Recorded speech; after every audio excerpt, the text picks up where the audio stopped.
Hi, hello, ನಮಸ್ಕಾರ. Welcome back to ನಮ್ಮ Srilatha YouTube channel.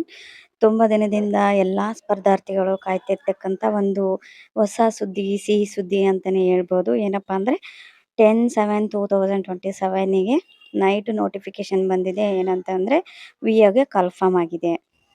KE ಅವರು ಇವಾಗ ತಾನೇ PC ನೋಟಿಫಿಕೇಶನ್ ಬಿಟ್ಟಿದ್ರು. ಇವಾಗ ಮತ್ತೆ ವಿಲೇಜ್ ಅಕೌಂಟೆಂಟ್ಗೆ ಬಿಟ್ಟಿದ್ದಾರೆ ನೋಡಿ. ತುಂಬ ಅಂದರೆ ತುಂಬ ಖುಷಿ ಪಡೋ ವಿಷಯ. ಏಕೆಂದರೆ ಎಷ್ಟೋ ವರ್ಷದಿಂದ ಕಾಯ್ತಾ ಇದ್ದಾರೆ ಸ್ಪರ್ಧಾರ್ಥಿಗಳು ಎಲ್ಲ. ಅವ್ರಿಗೆ ಒಂದು ಉತ್ತಮ ಅವಕಾಶ ಅಂತಲೇ ಹೇಳ್ಬೋದು ನಾವು. ನೋಡಿ, ನೋಟಿಫಿಕೇಶನು ಸ್ಟಾರ್ಟ್ ಆಗಿದೆ ಆಲ್ರೆಡಿ. ಇವತ್ತು ಎಷ್ಟು PUC ಅವರು ಹಾಕ್ಬೋದು ನೋಡಿ. ಏಜ್ ಲಿಮಿಟ್ ಏನಿದೆ ಅಂದರೆ ಸಾಮಾನ್ಯ ಅರ್ಹತೆ ಅಭ್ಯರ್ಥಿಗಳಿಗೆ 40 ವರ್ಷ, ಪ್ರವರ್ಗ 2A 2B 3A ಮತ್ತು 3B ಅಭ್ಯರ್ಥಿಗಳಿಗೆ 43 ವರ್ಷ, ಪರಿಶಿಷ್ಟ ಜಾತಿ ಪರಿಶಿಷ್ಟ ಪಂಗಡ ಪ್ರವರ್ಗ 1 ಅಭ್ಯರ್ಥಿಗಳಿಗೆ 45 ವರ್ಷ ಇದೆ ನೋಡಿ. ಈ ಥರ ಏಜು ತುಂಬ ಅಂದರೆ ತುಂಬ ಕೊಟ್ಟಿದ್ದಾರೆ. ಏಜು ಏನಕ್ಕೆ ಅಂದರೆ ಲಾಸ್ಟ್ ಟೈಮ್ ಎಲ್ಲ ಅದು ಸ್ಟ್ರೈಕ್ ಎಲ್ಲ ಮಾಡಿದ್ರು, ಏಜು ಮುಗಿತಾ ಬರ್ತಿದೆ ಅಂತೇಳಿ ನೋಡಿ.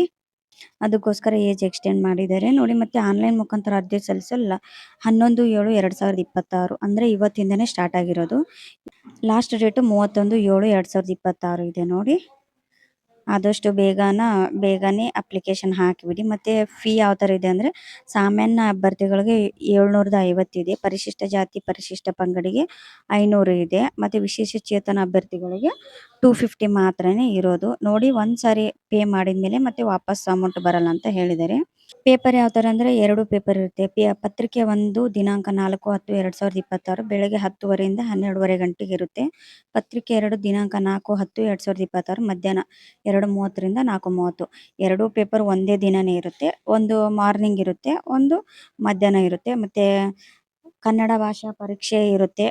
ಕನ್ನಡ ಮಾಧ್ಯಮದಲ್ಲಿ ಯಾರಾದರೂ ಸ್ಟಡಿ ಮಾಡಿದರೆ ಅವ್ರಿಗೆ ಅವಶ್ಯಕತೆ ಇರೋದಿಲ್ಲ ನೋಡಿ. ಮತ್ತು ಸಿಲೆಬಸ್ ಕೂಡ ಕೊಟ್ಟಿದ್ದಾರೆ. ಸಿಲೆಬಸ್ ಏನಪ್ಪಾ ಅಂದರೆ ಪ್ರಚಲಿತ ಘಟನೆಗಳಿಗೆ ಸಂಬಂಧಿಸಿದಂತೆ ಕರೆಂಟ್ ಅಫೇರ್ಸು, ದೈನಂದಿನ ಗ್ರಹಿಕೆ ವಿಷಯಗಳು, ಭಾರತದ ಸಂವಿಧಾನ ಸ್ಥೂಲ ನೋಟದ ವಿಷಯಗಳು, ವಿಶೇಷವಾಗಿ ಕರ್ನಾಟಕಕ್ಕೆ ಸಂಬಂಧಿಸಿದ ಭಾರತದ ಇತಿಹಾಸ, ಕರ್ನಾಟಕಕ್ಕೆ ಸಂಬಂಧಿಸಿದ ಭಾರತದ ಭೂಗೋಳ, ರಾಜ್ಯ ಮತ್ತು ಪ್ರಾದೇಶಿಕ ಆಡಳಿತ ಕುರಿತು ವಿಷಯಗಳು, ಗ್ರಾಮೀಣಾಭಿವೃದ್ಧಿ, ಪಂಚಾಯತ್ ಮತ್ತು ಗ್ರಾಮೀಣ ಸಹಕಾರ ಸಂಸ್ಥೆಗಳಿಗೆ ಸಂಬಂಧಿಸಿದಂತೆ ಕರ್ನಾಟಕದ ಆರ್ಥಿಕತೆಯ ಅಭಿವೃದ್ಧಿ ಕುರಿತು ವಿಷಯಗಳು, ಕರ್ನಾಟಕದ ಪರಿಸರ ಸಂಬಂಧಿ ಸಮಸ್ಯೆಗಳು ಮತ್ತು ಅಭಿವೃದ್ಧಿ ಕುರಿತು ವಿಷಯಗಳು 100 ಮಾರ್ಕ್ಸ್ಗೆ ಇರುತ್ತೆ, 2 ಅವರು.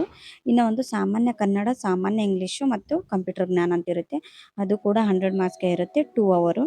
ಇದು ಕಮ್ಯುನಿಕೇಷನ್ ಪೇಪರಲ್ಲಿ ಕನಿಷ್ಠ ಅಂದರೆ 35% ಪಾಸ್ ಆಗಬೇಕು ಅವ್ರಿಗೆ, ಆ ಥರ ಇರುತ್ತೆ ನೋಡಿ. ಆಮೇಲೆ ಅಂದರೆ ನಮ್ಗೆ ಇವಾಗ ಎಷ್ಟು ಎಕ್ಸಾಮ್ ಯಾವಾಗಿದೆ ಅಂದರೆ 4/10/2026. ಏನಿಲ್ಲ ಅಂದರೆ ಇವಾಗ 3 ಮಂತ್ಸ್ ಇದೆ. 3 ಮಂತ್ಸದೊಳಗಡೆ ನಾವು ಎಲ್ಲ ಸಿಲೆಬಸ್ಸನ್ನು ಕವರ್ ಮಾಡಿಕೊಂಡು ಎಲ್ಲನೂ ಓದಬೇಕು. ಅದಕ್ಕೆ ಆದಷ್ಟು ಯಾರಾದರೂ ಟ್ರಿಪ್ಪು ಅದೆಲ್ಲ ಮಾಡ್ತಿರೋರು ಆದರೆ ಅದೆಲ್ಲ ಕ್ಯಾನ್ಸಲ್ ಮಾಡಿಕೊಂಡು ಚೆನ್ನಾಗಿ ಓದಿ. ಯಾಕಂದರೆ ಕೊಟ್ಟಿರ್ತಕ್ಕಂಥ ಅವಕಾಶನ ಚೆನ್ನಾಗಿ ಯೂಸ್ ಮಾಡ್ಕೊಳ್ಳಿ. ಆದಷ್ಟು ಬೇಗ ಜಾಬ್ ತೊಗೊಳ್ಳೇಬೇಕು ಎಲ್ಲರೂ. ಅದಕ್ಕೋಸ್ಕರನೇ ತುಂಬ ಅಂದರೆ ತುಂಬ ನೋಟಿಫಿಕೇಷನ್ ಆಗ್ತವೆ ಇನ್ನೂ 1-2 ವರ್ಷದಲ್ಲಿ. ಅದಕ್ಕೆ ಎಲ್ಲನೂ ಅಂದರೆ ನಮ್ದು ಸ್ವಲ್ಪ ಪರ್ಸನಲ್ ಇರುತ್ತಲ್ಲ, ಫೋನು, ಇನ್ಸ್ಟಾಗ್ರಾಮು, ಈ ಥರ ಎಲ್ಲ ಅನ್ಇನ್ಸ್ಟಾಲ್ ಮಾಡಿ ಬಿಟ್ಬಿಡಿ. ಏನಕ್ಕೆ ಅಂದರೆ 3 ಇಯರ್ ಅಂದರೆ ಇವಾಗ 2 ಇಯರ್ಸ್ ನಾವು ಫೋನ್ ಬಿಟ್ಟಿದ್ರೆ ಆಮೇಲೆ ಲೈಫ್ ಲಾಂಗ್ ಫೋನ್ ಯೂಸ್ ಮಾಡ್ಬೋದು. ಅದು ನನ್ನ ಒಪಿನಿಯನ್ನು, ಆ ಥರ ಅನಿಸೋದು. ಅದಕ್ಕೋಸ್ಕರ ನೋಡಿ, ನಿಮ್ಗೆ ಏನಾದರೂ ಡೌಟ್ ಇದ್ದರೆ ನಂಬರ್ ಇರುತ್ತೆ, ಆ ನಂಬರ್ಗೆ ಕಾಲ್ ಮಾಡಿ. Thank you so much for watching.